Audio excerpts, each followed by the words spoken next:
안녕하세요. 가치형입니다. 12월 10일 수요일 국내 시장이 마감되었습니다. 자, 오늘은 모처럼 코스피가 파란불로 마무리가 되었지만 체감상으로는 시장 흐름이 더 많이 좋지 못했을 겁니다. 반도체 관련주에 빨간불이 들어오다 보니까 상대적으로 다른 업종들은 파란불이 많이 들어왔을 거예요.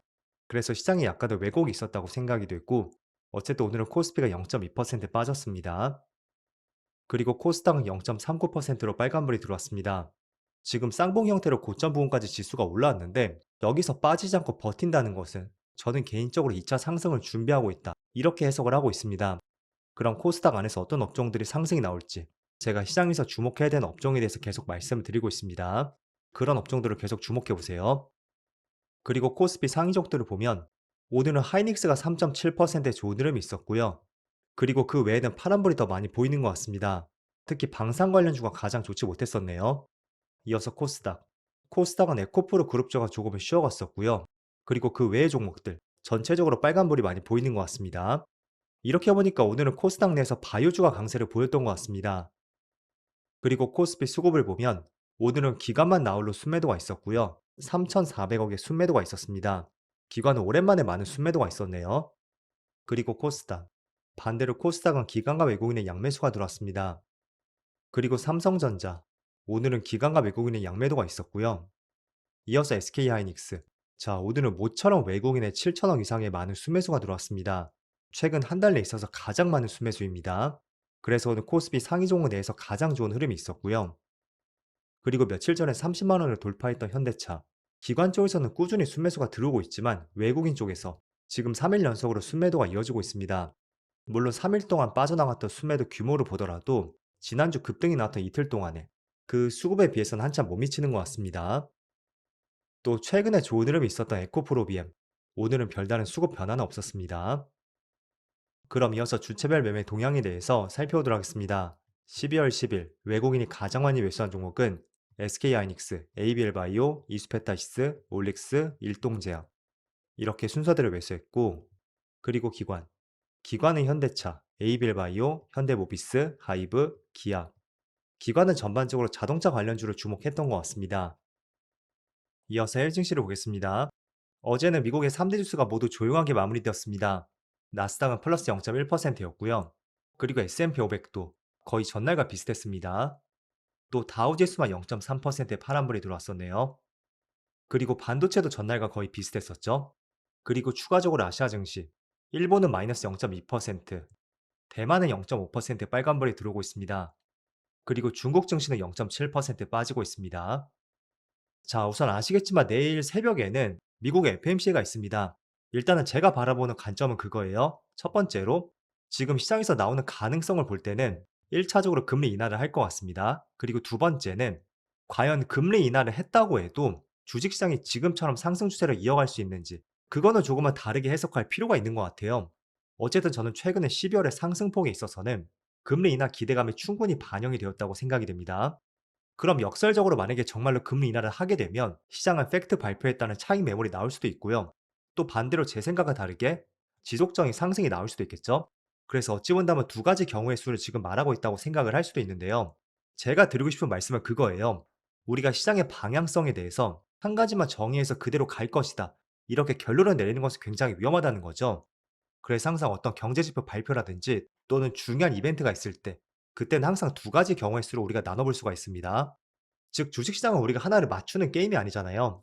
때문에 첫 번째 방향을 설정해 두고 그 방향대로 움직였을 때는 어떤 대응을 할 것인지, 또는 두 번째 방향으로 움직였을 때는 또 어떤 대응을 할 것인지, 거기에다 명확한 기준이 세워져 있어야 된다는 거예요. 그래서 이 부분을 조금은 이해하지 못한다면 항상 주식시장을 맞추는 게임으로서 적용을 할 것이고요. 그렇게 될 경우에는 내 생각이 맞았다면 분명히 큰 수익을 볼 수가 있겠죠. 하지만 내 생각과 반대로 움직였을 때는 굉장히 또 크게 손실을 볼 수도 있습니다.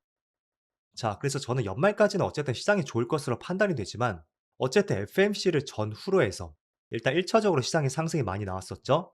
그럼 실제로 금리 인하 발표가 나온다고 해도 그 연속성이 힘을 받고 계속 이어질 수가 있을까? 1차적으로 여기에 가능성을 조금 두고 있고요. 그런데 뭐 제 생각과 다르게 계속 상승이 나온다면 시장이 지금 가고 있는 방향대로 의사결정을 맡겨볼 것 같습니다.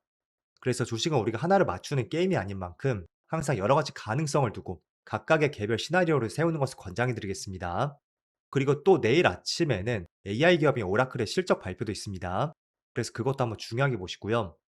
그리고 지금 촬영 시점이 1시 반쯤 되었거든요. 현재 코스피는 소폭의 빨간불이 들어오고 있습니다. 그런데 제 개인적으로 오늘은 반도체 관련주의 상승이 나와서 그렇지 전체적으로 코스피 시장 흐름은 그렇게 좋지 못했다고 생각이 됩니다.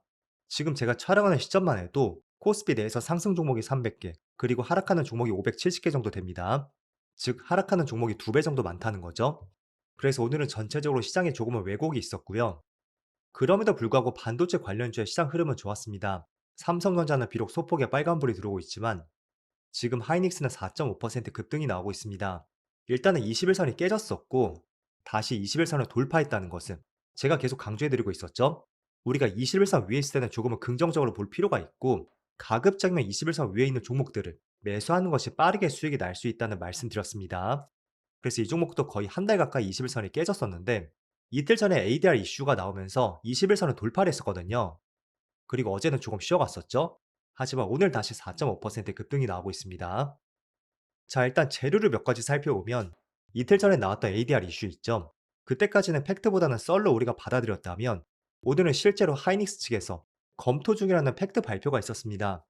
그래서 그 때문에 시초가부터 크게 급등이 나왔었고 오늘 지수 대비 그래도 흐름이 굉장히 좋다는 것을 볼 수가 있습니다. 자, 그래서 하이닉스가 미국 증시에 ADR로 상장하게 되면 미국의 마이크론처럼 경쟁사 수준의 기업 가치를 재평가받을 수가 있고 또 두 번째는 미국과 글로벌 증시에 투자하는 패시브 자금들이 들어올 수가 있다는 거죠. 그럼 글로벌 ETF 자금이 대거 유입이 되면서 자사주 소각 없이 주주 환원 효과를 낼 수 있다는 것이 지금의 하이닉스의 입장인 것 같습니다. 그런데 조금은 생각해 볼 수 있는 것은 지금 미국 증시에 ADR로 상장하는 방안을 검토 중인데 그 비중이 자사주 2.4% 정도 되고요. 그렇기 때문에 어찌 보면 큰 금액은 아니라고도 볼 수가 있습니다.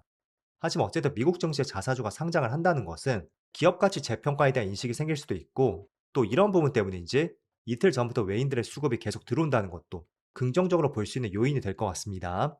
그리고 제가 조금 전에 말씀드렸었죠. 우리가 주식을 바라보는 관점에 있어서는 내 생각이 맞는지 틀리는지 그거는 정말 중요하지 않다는 말씀드렸습니다. 내 생각이 조금 틀리다고 해도 시장이 맞다고 하면 그게 정답이에요. 그래서 미국 증시에 자사주가 상장한다고 했을 때 그 비중이 2.4%밖에 되지 않거든요. 어찌 본다면 많은 비중은 아니란 말이죠. 그런데 외국인의 수급이 가파르게 들어오고 있고 또 오늘 상승폭은 시장 대비 강하게 나온다는 것은 비록 비중은 낮다고 해도 시장은 긍정적으로 보고 있구나. 이렇게 우리가 해석하면 대응을 해야 된다는 거죠. 그래서 다음날 FMC가 끝나고 나서 그때도 외인들의 수급이 들어오고 또 시장이 견조하다면 저는 추가 상승 가능성도 충분히 있다고 생각이 되고요. 자, 그리고 또 한 가지 호재로 볼 수 있는 것은 이르면 이번 주쯤 될 겁니다. 정부에서 금산분해 규제 완화를 발표할 것으로 전망이 되고 있습니다. 그래서 가장 크게 수혜를 볼 수 있는 기업이 지금 지목이 되는 것은 SK 하이닉스하고 또 LG 에너지 솔루션 이 두 기업을 가장 크게 주목을 하고 있습니다.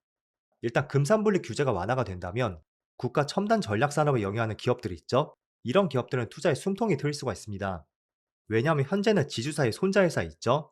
이 기업이 국내외 자회사를 두려면 즉 지주사의 증손회사입니다. 손자회사가 자회사의 지분을 100% 보유를 했어야 됩니다. 하지만 50%로 완화한다고 했던 만큼 그거는 결국에는 자금 조달에 숨통이 트일 수도 있다는 하나의 기대감으로도 볼 수가 있습니다.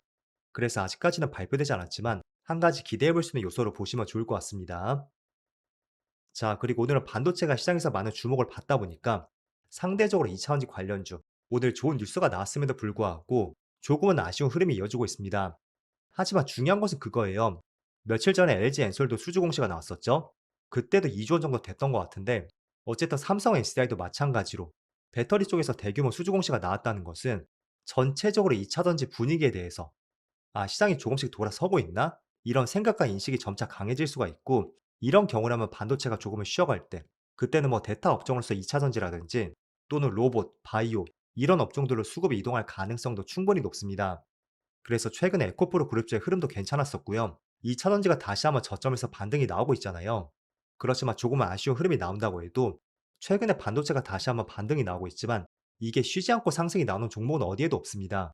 그럼 조금은 쉬어가는 구간이 나온다면 그때는 어제 에코프로의 급등이 나왔던 것처럼 또 2차원재 수급이 강하게 들어올 수도 있겠죠. 그래서 지금은 여러분들이 정리를 하셔야 되는 것은 시장에서 주목하고 있는 업종이 어디인지 그거를 순서대로 한번 나열해 보세요.